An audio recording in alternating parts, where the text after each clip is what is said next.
Imagine uma cidade de pequeno porte com cerca de 58 mil habitantes e um PIB de quase 15 bilhões de reais. Em valores absolutos, essa localidade ocuparia a posição de número 57 no ranking das maiores economias do Brasil, à frente de capitais como Porto Velho e Macapá.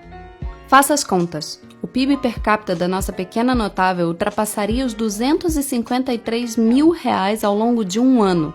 A cifra é 465% maior que o valor encontrado na cidade de São Paulo. Estamos falando de Vereadópolis, a capital nacional das câmaras municipais, que concentram cerca de 82% dos políticos eleitos no país. Na última semana, elas se reuniram na cidade de Iraí, no Rio Grande do Sul, para o Encontro Nacional da União dos Vereadores do Brasil. E se você já ficou surpreso com a existência de uma União Nacional de Vereadores, pegue uma cadeira agora! De acordo com um levantamento do Spotnik, com base nas declarações de contas anuais dos municípios entregues ao Tesouro Nacional, o gasto total das cidades brasileiras com o poder legislativo alcançou incríveis 14 bilhões 665 milhões 429.817 reais no ano passado. O valor é 62% maior do que o governo federal gastou com o próprio Ministério das Cidades.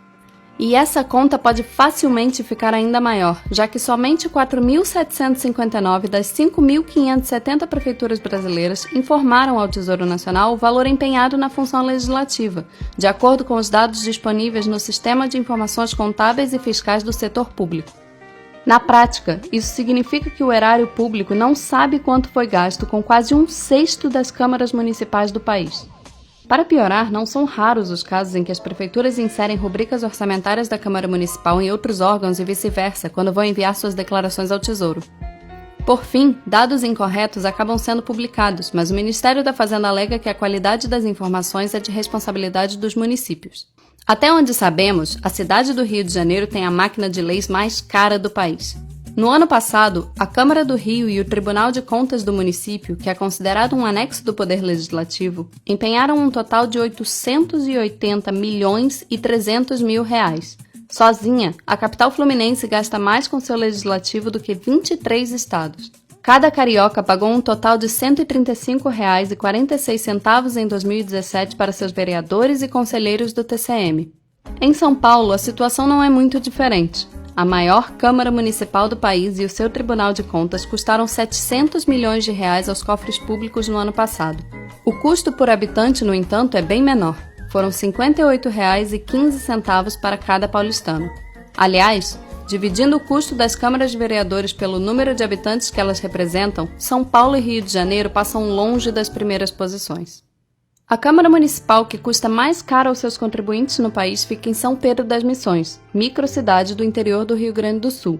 Com 1.991 habitantes, a cidade gastou R$ 1.796.154 com sua Câmara Municipal em 2017, o que representa quase um quinto das despesas do município. Foram R$ 902,14 por cada cidadão. O valor por habitante é equivalente a quase 7 meses de Bolsa Família para uma pessoa, considerando o valor médio pago aos beneficiários do programa no Rio Grande do Sul. Ironicamente ou não, em janeiro do ano passado, a Câmara de Vereadores mais cara do Brasil aprovou a Lei Municipal 658/2017, que autorizou o prefeito de São Pedro das Missões a decretar estado de calamidade financeira, em virtude do elevado estado de endividamento da cidade e da constante baixa na arrecadação municipal ocorrida nos últimos anos. São Pedro das Missões está longe de ser um caso isolado. Em todo o país existem 918 cidades que gastam mais de 80% de suas receitas próprias apenas com vereadores. Em 707 delas, o custeio das casas de leis é superior ao valor arrecadado pela prefeitura. Essa autêntica jabuticaba pode ser explicada pela Constituição de 1988, que estabelece percentuais máximos da receita dos municípios destinados aos seus legisladores. O problema está na base de cálculo. Além de excluir os gastos das câmaras municipais com servidores aposentados, os percentuais são estabelecidos com base na receita obtida no ano anterior, incluindo na conta não apenas o valor arrecadado pela cidade por meio de seus tributos, mas também as transferências constitucionais recebidas da União e dos Estados. Não tem como essa conta fechar. Um estudo da Firjan aponta que o país poderia economizar 10 bilhões de reais todos os anos caso o orçamento das câmaras municipais fosse restrito às receitas próprias da cidade, sem considerar as transferências constitucionais. E a situação pode ficar ainda pior. Tramita na Câmara dos Deputados o projeto de lei complementar 137/2015, de autoria do senador Flecha Ribeiro, do PSDB do Pará. Já aprovada no Senado, a proposta torna ainda mais flexíveis as regras para a criação de novos municípios, o que serviria como impulso para um crescimento ainda maior dos gastos com a nossa tão querida Vereadópolis.